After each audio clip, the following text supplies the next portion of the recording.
성경을 이렇게 쭉 읽다 보면 어려운 부분도 있지만 참 이해가 잘 되고 귀에 쏙쏙 들어오는 부분들이 있습니다. 아마 오늘 본문도 참 쉽지요. 쉽고 이런 일이 있었구나 그렇게 생각하면서 참 재미있기도 하는데, 그 성경의 절반 이상이 이런 줄거리로 되어 있습니다. 줄거리라는 것은 이야기가 있는 거죠. 이제 영어로는 내러티브라고 하는데, 이런 줄거리가 있는 이야기로 구성되었는데 그 안에는 사람이 나오고 또 배경이 나오고 사건이 기술되어 있습니다. 언제 어디서 누가 무엇을 했는가를 성경은 그 저자를 통하여서 우리에게 소개합니다. 그런 부분에 있어서 성경은 소설이 아닙니다. 허구가 아니죠. 없는 사실을 만들어낸 책이 아니라 있는 그대로를 기록한 역사적 기록물, 즉 역사책이라고 해도 과언이 아닐 겁니다. 오늘 본문 말씀은 이러한 역사를 기록을 하고 있는데, 특별히 예수님 시대에 그 지역을 다스렸던 한 인물을 소개하고 있습니다. 우리가 너무나도 익히 알고 있는 인물, 그 이름이 바로 헤롯입니다. 헤롯. 여기에서는 1절에 분봉왕 헤롯이다 그렇게 말하고 있죠. 헤롯을 알기 위해서는 이제 예수님 오기 전의 역사를 조금 이해하는 게 필요합니다. 이제 성경에는 나와 있지 않아요. 그런데 이제 여러 역사적 근거에 의해서 이제 이스라엘이 이제 바벨론 포로 이후에 이제 메데 바사에 의해서 멸망을 하고 예수님이 오시기까지 한 400년 동안은 성경은 침묵해요. 그러나 이제 역사는 흘러가죠. 이제 메데와 파사가 이제 헬라라는 나라에 점령을 당합니다. 여러분이 헬라라는 나라가 좀 익숙하지 않더라도 이 사람은 들어봤을 겁니다. 알렉산더 대왕 들어보셨죠? 이 알렉산더 대왕이 헬라에 있어서 가장 유명한 사람 왕입니다. 이제 아버지 빌립보나 또 이제 자기 때에 있어서 얼마나 영토를 넓혔냐면 이 유럽에서 인도까지 점령을 할 정도로 굉장히 큰 땅을 가지고 이제 세상을 호령했던 그 나라인데, 이 알렉산더가 31살의 나이에 죽습니다. 그러니까 빨리 죽은 거죠. 이제 왕위 올라서 얼마 되지 않아서 막 정복을 하고 막 나라를 취하려 하다가 이제 질병에 걸려서 이제 죽게 되는 거죠. 그러니까 이제 그 넓은 땅이 어떻게 될까요? 이제 후계자가 중요하게 된 겁니다. 그래서 그 넓은 땅을 4등분을 합니다. 그래서 4사람에 의해서 각자 그 땅이 통치하게 되는데, 이제 예루살렘이 속한 땅은 셀류키드라는 왕조에 의해서 그 땅이 다스려지게 됩니다. 이 셀류키드 왕조는 이제 헬라 문화를 받아가지고 자기가 정복하고 다스리는 땅에 헬라 문화를 막 주입을 시키는 거예요. 그러니까 그 나라에 원래 살고 있던 사람의 특징과는 상관없이 이 헬라 문화의 위대성을 각 지역에 자기가 통치하는 땅에 주입을 시켰는데, 이 이스라엘도 예외가 아닌 게 되었습니다. 사실 이스라엘은 유일신 여호와 하나님을 섬기는 민족이잖아요. 그러니까 하나님 외에는 다른 신을 받아들일 수 없는데, 이 헬라 제국은 그렇지 않거든요. 다른 신도 다 용납하고. 이제 그러던 차에 이제 마찰이 생기기 시작한 겁니다. 셀루시드 왕조는 헬라 문화를 주입시키려고 하고, 이 유대와 유대 민족들은 그걸 거부를 하면서 마찰이 생기면서 이제 유대 민족 간에 이제 끈끈한 어떤 한 단체가 이제 생기게 되는데, 그게 바로 하시딤, 거룩한 무리라는 단체가 생기게 됩니다. 우리는 절대 율법을 수호하고 이 여호와 하나님 외에 다른 것은 받아들이지 않는다. 그러니까 너희들이 아무리 우리를 강압적으로 하려고 해도 우리는 절대 너희에 굴복하지 않는다 하면서 계속 이제 다툼이 일어나고 전쟁이 일어난 겁니다. 그러니까 피곤하죠. 사실 위에서 명령을 딱 하면 아랫사람이 순종해야 되는데 그렇지 않고 자꾸 반발이 일어나니까 이제 그러던 차에 이제 결정적인 계기 하나가 이제 생기게 됩니다. 이 지역을 다스렸던 안티오쿠스 에피파네스 4세라는 사람이 예루살렘 성전에서 돼지를 잡아가지고 돼지의 피로 제사를 드린 거예요. 여러분, 우리가 구약을 읽어보면 알지만 레위기에 정한 동물과 부정한 동물이 나오잖아요. 그 부정한 동물은 이제 그 되새김을 하지 않고 쪽발이 되지 않는 그런 동물들이 주로 이제 그 부정한 동물인데, 돼지는 정한 동물이 아니라 부정한 동물이, 즉 그래서 먹어서는 안 되는 동물이에요. 그런데 그 돼지를 잡아가지고 그 피로 예루살렘이 가장 중요하게 생각하는 그 제단에 제사를 드렸으니 유대인들이 어떻게 생각했을까요? 이제 참다가 폭발을 해버린 거예요.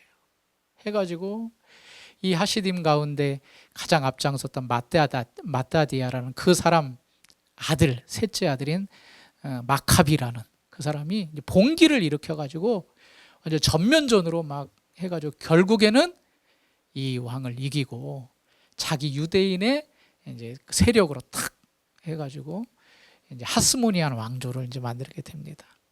여러분 이제 역사를 공부해 보시면 마카비 혁명이라는 그 혁명도 들어보셨을 겁니다. 이 마카비라는 뜻은 쇠망치라는 뜻을 가지고 있어요. 그러니까 굉장히 강했던 사람 같아요. 그래서 이제 그 지역에 유대인 민족의 하스모니안 왕조를 만들어서 이제 한 80년간 통치를 하게 되니까 유대인으로서는 굉장히 기쁜 일이죠. 그래서 이 마카비 혁명을 계기로 축제도 만들어 하누카라는 빛의 축제라는 하누카 절기도 새로 만들어지게 됩니다. 그러는 사이에 헬라는 점점 쪼그라들고 드디어 등장하는 나라가 있었으니 그 나라가 로마입니다. 이런 하스모니안 왕조가 자기의 땅에서 막 통치하고 있을 때 로마가 이제 전 세계의 이제 나라로 등극을 하면서 결국에는 이 로마의 그 이스라엘 땅도 점령을 하게 되죠. 이때 로마와 결탁해가지고 자기의 정치력을 이제 발휘했던 인물이 있는데 그 사람이 헤롯 안티파터라는 사람입니다. 그래서 제가 이거를 설명으로 계속하면 어려울 것 같아서 지금도 뭐 어렵지요. 그래서 그림을 하나 만들었는데 그림 하나 띄워주실래요? 예. 이렇게 보면 맨 위에 안티파테르라고 있는데 안티파터입니다. 이게 바로 이제 로마의 제국과 결탁해가지고 자기의 정치력을 발휘해가지고 이 안티파테르가 이제 유대의 행정관으로 취임을 합니다. 그리고 그 아들이 누구냐면 헤롯, 사각 오렌지색으로 된 헤롯 누구죠? 헤롯 대왕. 이 아들도 대를 이어가지고 이 이스라엘 전 지역에 이제 로마의 승인을 받아서 자기가 이 땅을 다스리는 왕으로 이제 세워지게 됩니다. 여기에 나오는 헤롯 대왕이 누구냐? 성경에 나오는 헤롯입니다. 그럼 오늘 나오는 헤롯하고 똑같은 헤롯이 아닙니다. 이 당시에 헤롯 대왕은 예수님이 태어날 때에 예수님을 죽이려 했던 왕이 바로 헤롯, 정확히는 헤롯 대왕입니다. 그 왜 대왕이라 그랬는가? 그 사람이 위대해서 대왕이라 그랬는가? 그렇지 않고요. 이제 분봉왕이라는 개념과 구분하기 위해서 이 사람은 헤롯 대왕이다. 그랬는데 이 헤롯 대왕은 여러 여자와 결혼을 했어요. 이제 역사적으로는 한 10번의 결혼을 했다고 말합니다. 그런데 이 10번의 결혼이 다 정략적 결혼이었어요. 한 여자를 사랑해서 결혼한 것이 아니라 자기의 정치적 입지를 지키기 위해서 이 사람 저 사람하고 해가지고 싸우지 않으려고 정략적으로 결혼을 했습니다. 그리고 이제 아들을 낳지요. 여러 아들을 낳는데 그 중에 세 아들이 참 중요한 아들입니다. 왼쪽 편에 보면 이제 헤롯 아켈라오가 있고 그 다음에 안디바가 있고 그 다음에 그 옆에 누가 있습니까? 빌립이라는 이 세 사람이 있습니다. 헤롯 대왕이 예수님이 태어나고 얼마 안 돼서 죽어요. 그러면 이제 그 나라도 누군가 다스려야 되잖아요. 다스려야 되는데 마치 헬라가 알렉산더가 죽은 이후에 4개의 나라로 분할 통치됐듯이 이 팔레스타인, 예루살렘을 비롯한 유대와 갈릴리 지역, 이 헤롯 대왕이 다스렸던 이 지역도 자기가 죽자 이 아들들이 나뉘어져서 통치를 하게 됩니다. 이제 오늘 1절 말씀에 분봉왕 헤롯이라고 나오죠. 그럼 이 세 아들 중에 여기에 나오는 분봉왕 헤롯은 누구냐면 헤롯 안디바라는 사람입니다. 이 사람이 갈릴리 지역과 또 이두메 지역을 다스렸는데 이 사람 앞에 아켈라오라는 사람이 있어요. 아켈라오라는 사람은 남쪽 유대와 사마리아 지역을 다스렸어요. 근데 안타깝게도 이 사람은 빨리 왕의 자리에서 멀어지게 돼요. 그리고 그 대신에 다른 사람이 앉는 게 아니고 로마에서 직접 사람을 파견을 해요. 그 파견된 사람을 우리는 총독이라고 말합니다. 총독. 여러분 우리가 잘 아는 성경에 총독이 있잖아요. 본디오 빌라도가 바로 로마의 총독이에요. 그러니까 어떤 사람은 헤롯의 아들로서 그 나라를 다스렸고, 이제 유대 지역은 로마에서 직접 파견한 총독이 그 지역을 다스렸고, 그러니까 갈릴리 지역은 헤롯 안디바가 다스렸고, 남쪽 지역은 로마에서 파견한 총독들이 다스리고, 이제 예수님이 다스렸을 때, 예수님이 사역을 했을 때의 총독이 본디오 빌라도였고, 북쪽 갈릴리에서는 헤롯 안디바라는 헤롯이, 분봉왕 헤롯이 이제 다스리고 있었던 거죠. 그런데 이제 문제가 생긴 겁니다. 이 헤롯 안디바가 자기의 이복 동생인 빌립의 아내인 헤로디아를 취한 겁니다. 그러니까 유부녀를 취해가지고 자기 아내로 삼은 거예요. 참 이건 참 도덕적으로도 비난받을 일이잖아요. 아니 정상적인 결혼 생활을 하는데 왜 남의 아내를 빼가지고 자기 아내를 삼는가? 그게 이제 발단이 된 거예요. 세례 요한이 그 모습을 보면서 당신 그것이 잘못됐습니다 라고 헤롯 안디바에게 지적을 하기 시작합니다. 지적을 하니까 이 헤롯이 이제 화가 난 거죠. 그래서 요한을 옥에 가두고 이제 죽이려고 준비를 하고 있습니다. 그 본문이 이제 오늘의 내용입니다. 3절 말씀을 같이 보실까요? 3절 읽습니다. 시작. 헤롯이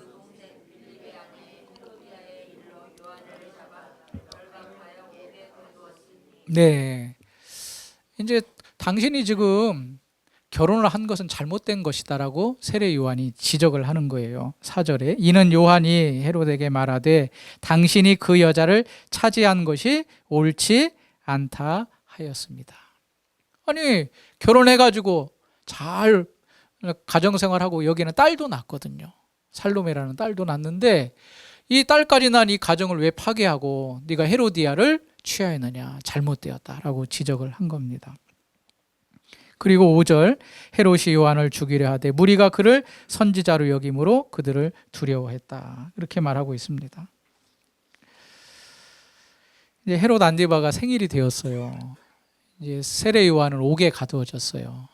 그런데 이제 생일이 되니까 갈릴리 지역을 다스렸다고 했잖아요. 갈릴리 지역에 있는 귀인들을, 또 대인들을, 또 천부장들을 다 초대해가지고 생일 잔치를 열었어요.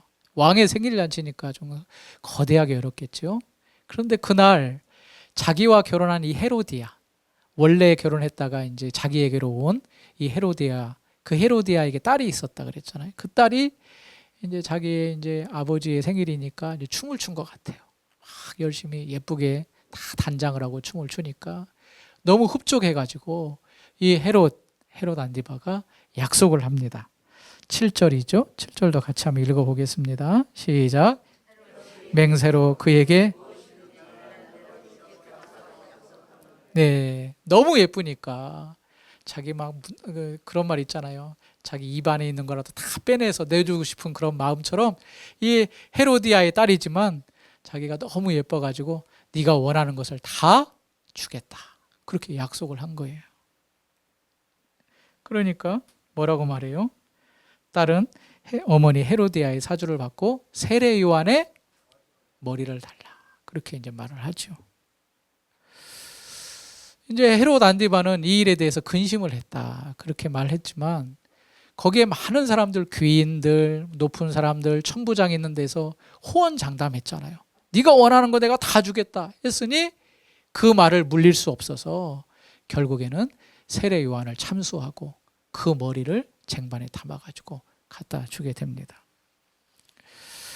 이런 일련의 사건을 보면 야, 헤롯, 분봉왕 헤롯, 정확히는 헤롯 안디바, 이 사람이 굉장히 부도덕하고 나쁜 인물이구나, 그렇게 생각할 수 있잖아요. 그런데 오늘 본문과 더불어서 마가복음과 누가복음의 똑같은 본문을 정리하고 종합해 보면 꼭 그렇지만은 않다는 것을 알 수가 있습니다. 제가 한번 세 가지로 정리를 해봤어요. 첫 번째로는 헤롯은 두려움을 가지고 있는 사람이었습니다. 두려움.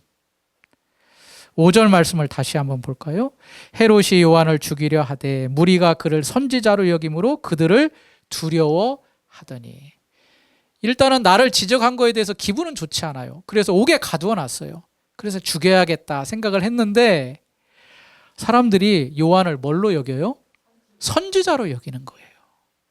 그리고 요한을 따랐던 무리들 제자들이 있잖아요. 그 제자들이 선지자로 여기니까 이 사람들을 두려워했던 거예요. 그런데 조금 더 정확하게는 마가복음 6장 20절에 이렇게 말하고 있습니다. 헤롯이 요한을 의롭고 거룩한 사람으로 알고 두려워하여 보호하며. 요한을 어떻게 생각했다고요? 의롭고 거룩한 사람으로 알았다. 그래서 두려워하고 보호했다. 옥에 가뒀지만 그 사람을 어떻게든지 방어하고 보호했다는 겁니다. 더 나아가서 6장 20절 후반절에는 그의 말을 들을 때에 크게 번민을 하면서도 달갑게 들음이더라. 자기에게 잘못된 걸 지적하는 말을 했는데도 처음에는 당황했어요. 그런데도 달갑게 들었다. 달갑게 들었다는 것은 기쁘게 들었다라고 말하는 겁니다. 여러분, 혹시 이런 말씀 들어보셨나요? 양심에 털 났냐? 양심이 밥 먹여주냐? 그런 말 들어보셨죠?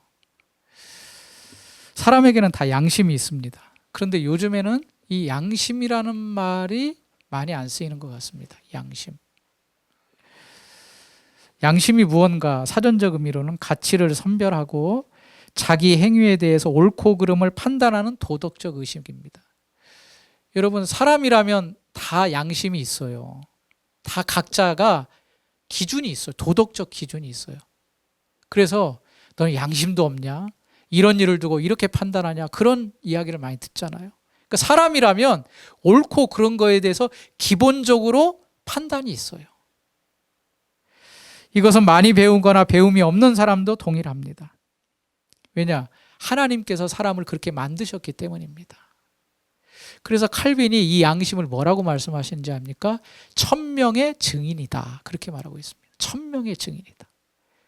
여러분, 나쁜 짓을 할 때 사람들이 항상 행동들 있잖아요. 누구 이렇게 보잖아요. 좌우를 살피잖아요. 누가 보는가?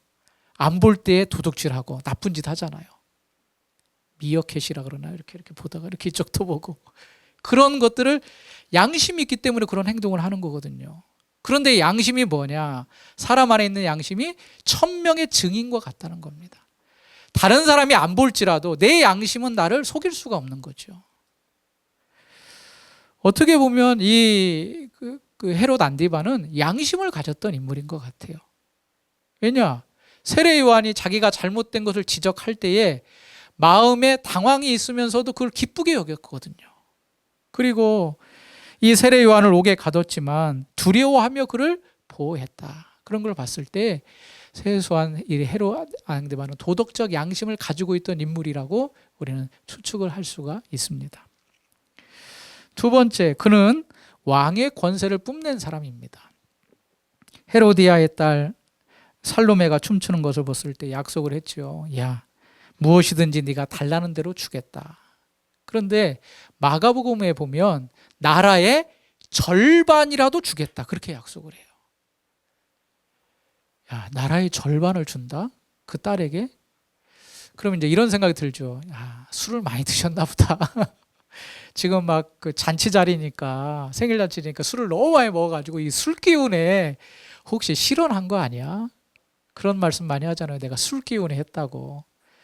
정상면 할 수 없는 이야기인데 이게 술을 많이 먹다 보니까 분별력이 없어져가지고 다 줄게, 나라의 절반이라도 줄게, 그렇게 말한 거 아닌가, 그렇게 생각할 수 있죠. 그런데 이것은 결코 빈말이 아니었던 것 같습니다.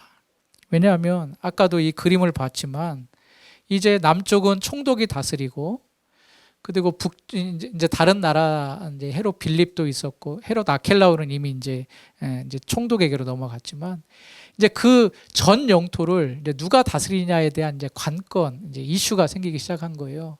그때에 자기는 어느 정도 생각을 한 것 같아요.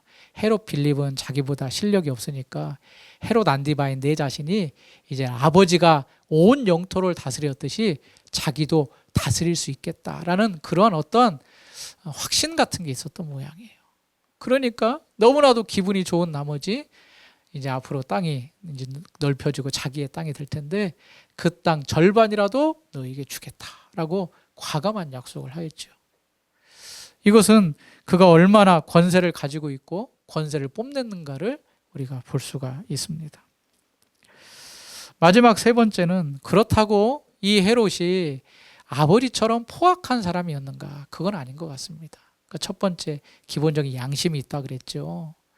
이 세례 요한을 비록 죽이긴 했지만 예수님의 소문을 듣고 세례 요한이 살아난 거 아니야? 라고 두려운 마음을 가졌다는 걸 봤을 때 이 사람에게는 어느 정도 종교적인 성향도 있었고 두려움을 가질 정도로 기본적인 양심과 함께 아주 악한 왕은 아니었다는 것을 우리에게 말씀해 주고 있습니다.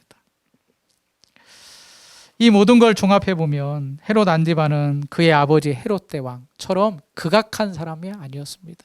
사실 그 아버지 헤롯은 10번의 결혼을 했는데 그 아내를 막 참수하고 죽이고 자기의 아들도 죽였던 그런 인물이거든요. 거기에 비해서는 이 헤롯 안디바는 그렇지 않은 인물이었고 또 비록 요한을 감옥에 가두고 자기가 이제 허락을 했기 때문에 요한이 죽었지만 사실 마가복음을 쭉 보면 이 헤롯이 그렇게 했다기보다도 이 헤로디아가 세례 요한을 굉장히 싫어했다는 것을 말씀을 하고 있습니다. 오히려 헤로디아, 자기가 본 남편을 버리고 다시 재혼한 거에 대해서 지적했던 이 세례 요한을 헤로디아가 굉장히 싫어했습니다. 마치 원수처럼 여겼던 거죠. 그리고 보면 이 헤로디아가 구약에 있는 이세벨과 같은 그런 역할을 했던 그런 인물이었던 것 같습니다. 자기도 세례 요한에 대해서 지적에 대해서 단 마음을 가지고 있었는데 앞에서 말한 것 때문에 어쩔 수 없이 세례 요한의 목을 베게 했던 그런 과정을 이제 보게 된 걸 보면서 헤롯과 같이 기본적인 양심을 가지고 참 또 예수님에 대한 호의적인 생각을 가지고 이제 누가복음에 보면 예수님을 이제 만나고 싶은 그러한 의지도 표현한 걸 봤을 때 그래도 헤롯 안디바는 괜찮은 왕이었다 그렇게 생각을 할 수도 있습니다. 그런데요, 이제 예수님은 이런 헤롯의 반응에 대해서 오늘 읽지는 않았습니다만 13절 말씀에 이렇게 뜻밖의 행동을 보이셨습니다. 13절 말씀 한번 같이 읽겠습니다. 13절 시작. 예수께서 들으시고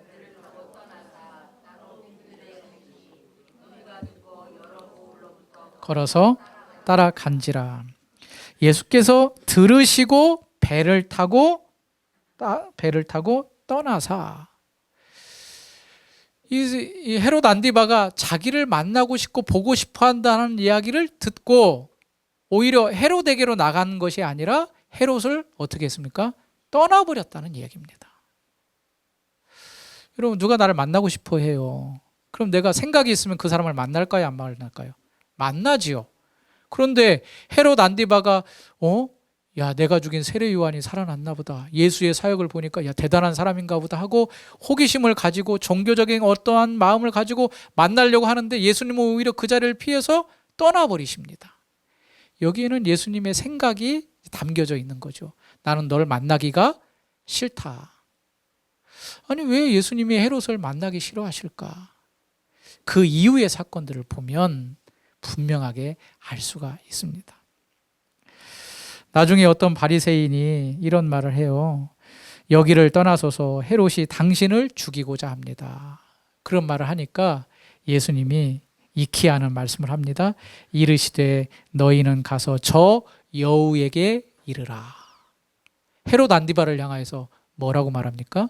여우라고 말합니다. 여우는 어떤 존재인가요? 보통 여우다 그러면 어떤 교활하고 은큼하고 뭔가 자기를 속이려고 하고 속내를 드러내지 않는 그런 간교한 사람을 여우라고 표현을 하잖아요.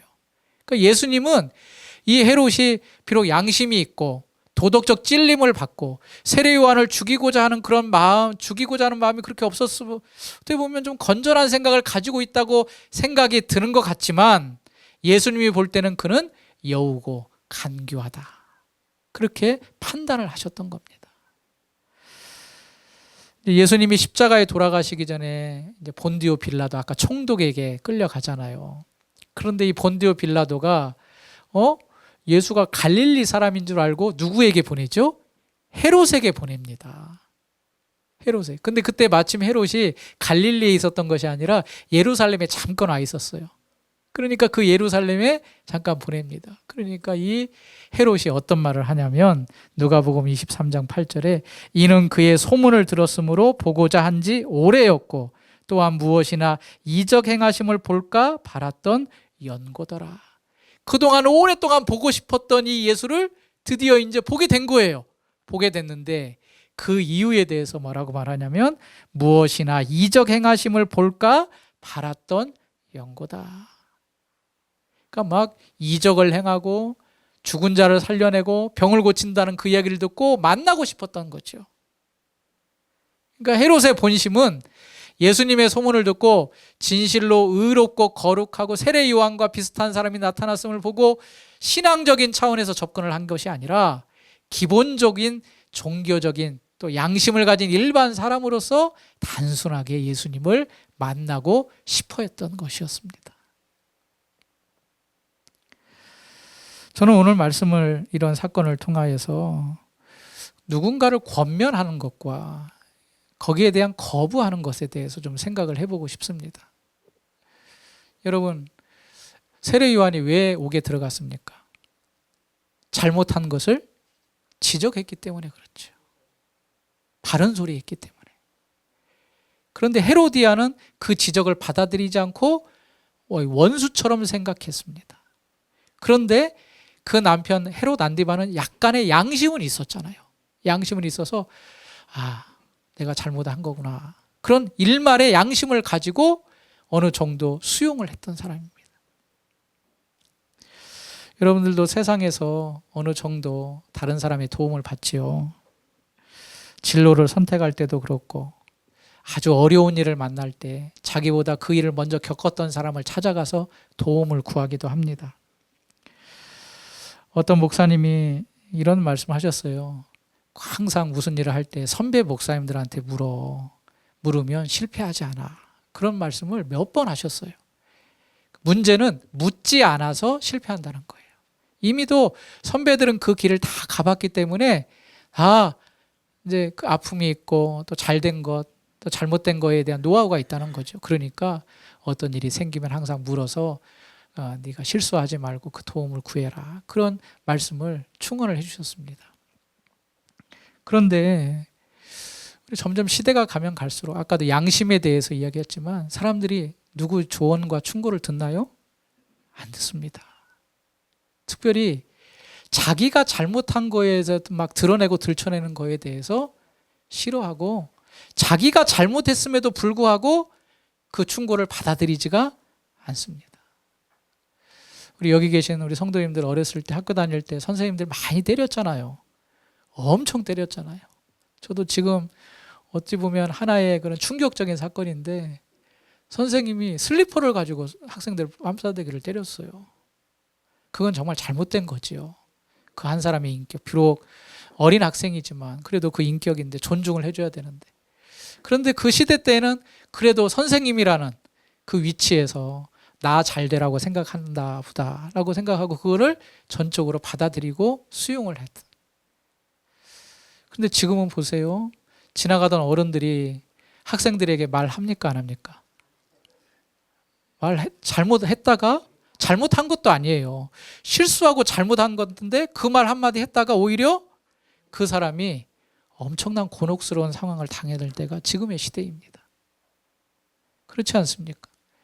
그러니까 지금은 양심도 무너지고 이런 충언과 충고를 받아들이지 않는 그런 시대. 물론 각 개인이 중요해요. 각 개인에게는 개인의 존재감이 있어야 돼요. 자존심도 있어야 되고 자존감도 있어야 됩니다. 그러나 한 가지, 나 혼자 모든 것을 다 이루어낼 수도 없고 완벽하지 않아요. 누군가 나에게 조언을 해줘야 되고 충고를 해줘야 돼서 내가 바른 길로 갈 수 있어야 돼요. 어찌 보면 세례 요한이 헤롯 안디바와 헤로디아에게 한 행동은 그 사람들이 바르게 돌아올 수 있는 기회였어요. 그런데 오히려 그 권면과 충언을 그들은 거부하고 짓밟아 버렸어요. 그리고 결국에는 세례 요한을, 자기가 잘 되라고 한 그 세례 요한을 죽이게 되는 그러한 일로 결말을 맺게 되었습니다. 저는 오늘 이 말씀을 통하여서 안 믿는 자들을 보다도 믿는 우리들은 어떤 모습으로 살아가야 되는가를 한번 정리하며 마무리하려고 합니다. 주님을 따라가는 자들은 예수님의 말씀을 경청할 뿐만 아니라 그 말씀을 그대로 순종하는 자들이죠.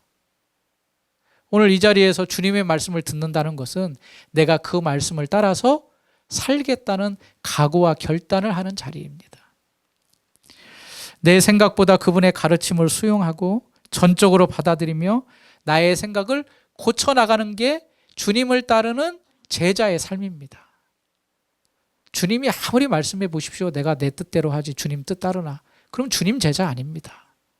믿는 사람 아니고 사실 신앙생활을 제대로 하는 사람이 아닙니다. 우리가 예수님을 믿는다는 것은 예수님께서 가르치신 그 명령과 가르침대로 따라가겠다고 결단하고 그 길로 가는 자들이 바로 예수님을 믿는 자들입니다. 그래서 우리는 주님의 가르침을 전적으로 받아야 되고 그 가르침에 전적으로 순종해야 됩니다. 말씀이 액서사리가 되어서는 안 됩니다. 여러분, 액서사리는 본질적인 게 아니잖아요. 뗐다 붙였다. 간단하고 요긴할 때만 쓰고 또 없앨 수 있는 거잖아요. 말씀이 그렇지 않습니다. 말씀은 우리의 모든 것이 되어야 됩니다. 그분의 명령과 교훈이 나의 모든 삶을 붙잡고 있어야 됩니다. 여러분, 헤롯의 말을 듣고 예수님이 떠나셨다 그랬죠. 떠나셨습니다. 그 다음에 이어지는 사건이 오병이어의 기적입니다. 오병이어의 기적인데 헤롯은 예수님을 만나고 싶었지만 예수님은 그 헤롯의 말을 듣고 떠나서 빈들로 갑니다. 그 빈들이 이제 벳세다죠. 그런데 놀라운 것은 예수님이 그곳에 가셨다는 소문을 듣고 사람들이 따라왔다는 겁니다.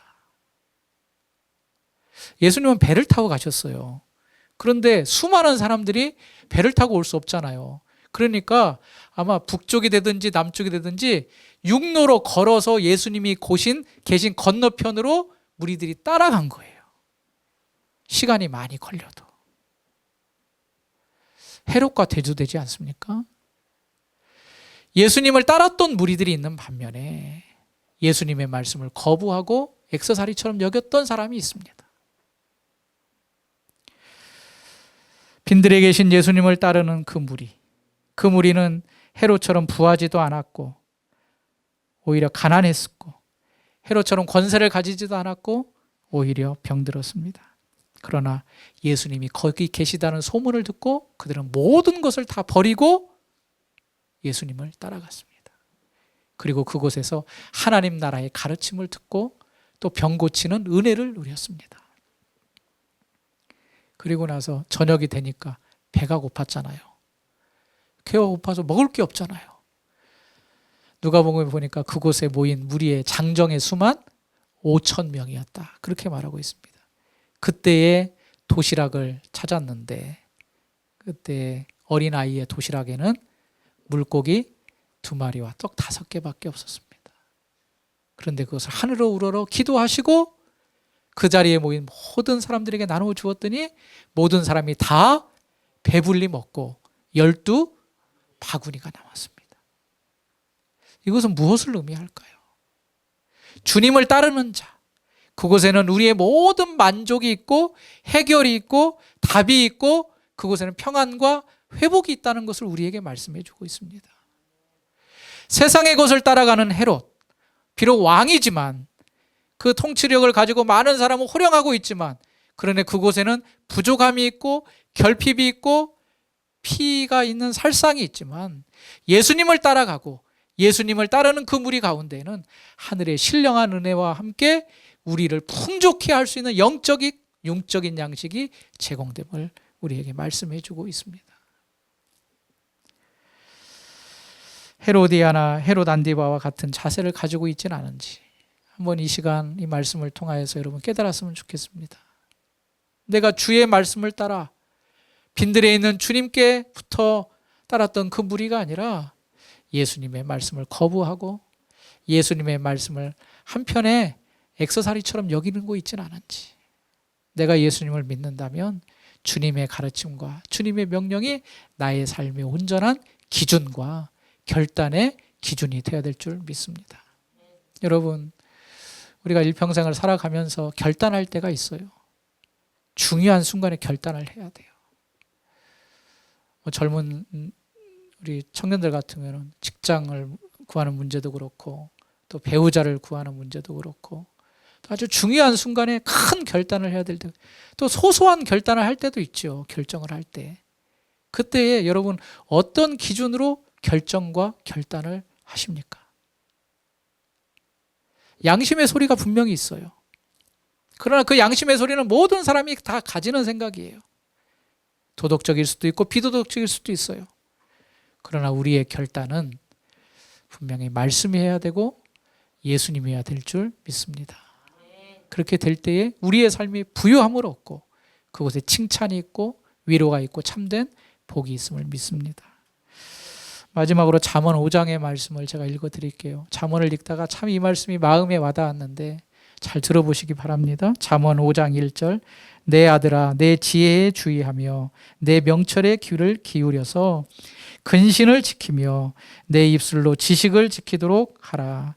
대저 음녀의 입술은 꿀을 떨어뜨리며 그의 입술은 기름보다 미끄러우나 나중은 쑥같이 쓰고 두 날 가진 칼같이 날카로우며 그의 발은 사지로 내려가며 그의 걸음은 수월로 나아가나니 그는 생명의 평탄한 길을 찾지 못하며 자기 길이 든든하지 못하여도 그것을 깨닫지 못하느니라. 잘 귀 기울여라. 지혜를 잘 귀 기울여라. 그런데 두 가지 길이 있다. 어떤 길이 있냐면 지혜의 주의라며 명철을 귀 기울이는 귀도 있고 그렇지 않은 귀는 음녀의 입술에 귀를 기울이는 귀가 있다. 음녀의 입술은 꿀같이 달고 기름같이 미끄럽다.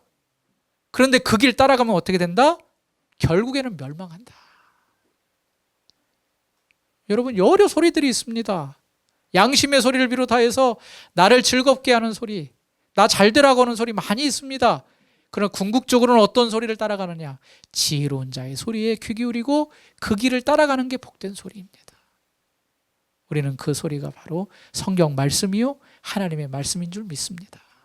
그러면서 11절에 이렇게 말합니다. 두렵건대 마지막에 이르러 내 몸 내 육체가 쇠약할 때에 내가 한탄하여 말하기를 내가 어찌하여 훈계를 싫어하며 내 마음의 꾸지람을 가벼이 여기고.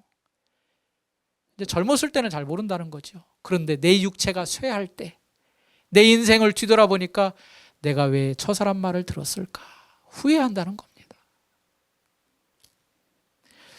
여러분의 인생은 결코 후회 없는 인생이 되기를 원합니다.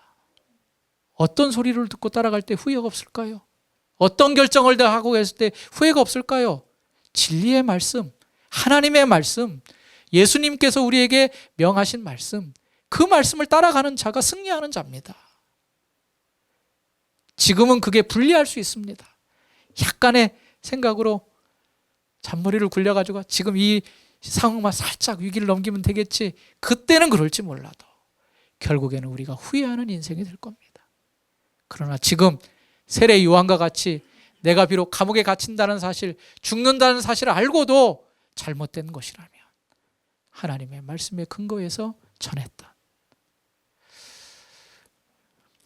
우리는 뒤로 물러가 멸망할 자가 아닙니다. 영생을 얻었고 오직 하나님의 영광만을 위해 사는 자들입니다. 바라기는 주님의 가르침과 명령이 내 삶의 기준이 되길 간절히 바랍니다. 내 중요한 순간의 기준이 주의 말씀이 되길 원합니다. 그리하여서 마지막 날 내 인생을 돌아볼 때 내가 그때 그 결정을 너무나도 잘했구나. 그렇게 그 결정을 하게 하신 하나님께 영광을 돌리고 우리의 삶이 그 마지막까지 복된 삶으로 이어지기를 주님의 이름으로 축원합니다. 기도하겠습니다. 하나님 아버지, 헤로디아와 헤롯 안디바의 삶을 보면서 우리 자신을 돌아보게 해 주시니 감사합니다. 우리는 양심의 소리도 중요하지만 무엇보다 하나님의 말씀이 기준의 소리, 그 말씀의 소리를 듣고 순종하는 자로 세워주셨사오니 그 말씀을 따라 행할 수 있는 은혜와 힘을 허락하여 주시고 일평생 그 길을 걸어가는 주의 사랑하는 성도들 되게 하여 주옵소서. 예수님 이름으로 기도하옵나이다. 아멘.